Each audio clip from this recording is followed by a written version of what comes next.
In this video, I will explain how I succeed in getting the overall time spent on a page as a SQL query.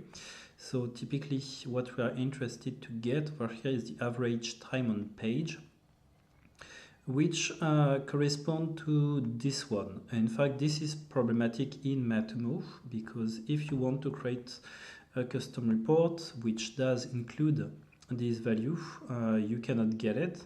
The reason is that actually it's taking it's not trivial to get. So here, if you type just time, for example, as you can see, you are getting several times, but you do not get the one which is about the average time spent, because that's not trivial to get. Okay, that's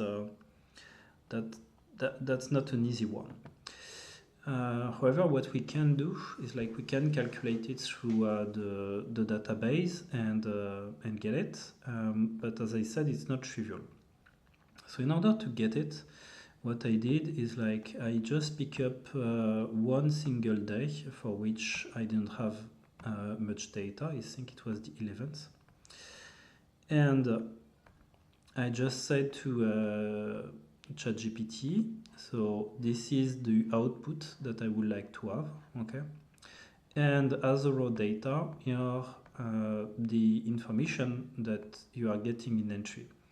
And in fact, what we do is like we are using ChatGPT in order to make a reverse engineering on the way the mathematics are made in order to know what is the SQL request. And in my case, it worked out. So that's typically what we can see over here. As you can see, if I just pick up all this query, that I copy and paste it over here.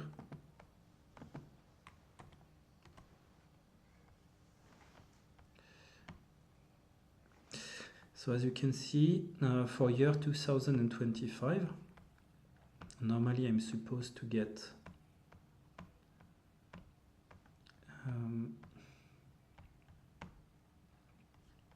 so 34, 28, 45, 54 seconds, so 54 seconds, sorry, 34 page views.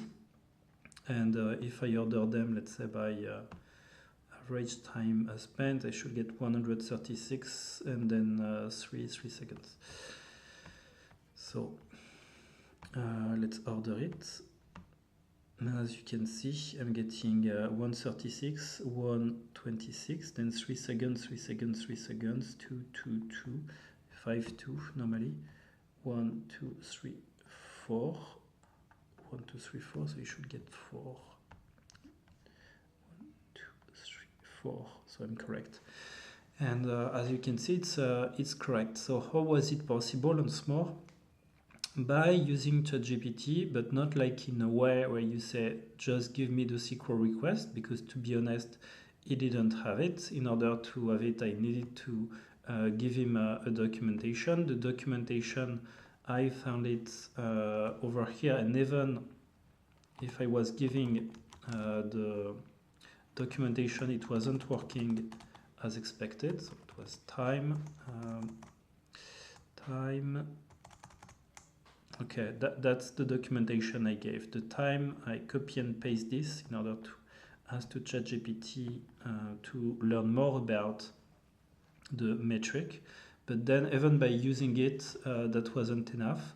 So as said, what I did is like I pick up a small amount of data. I said, this is the result that I should get. In order to get those results, this is the raw data that I added in entry.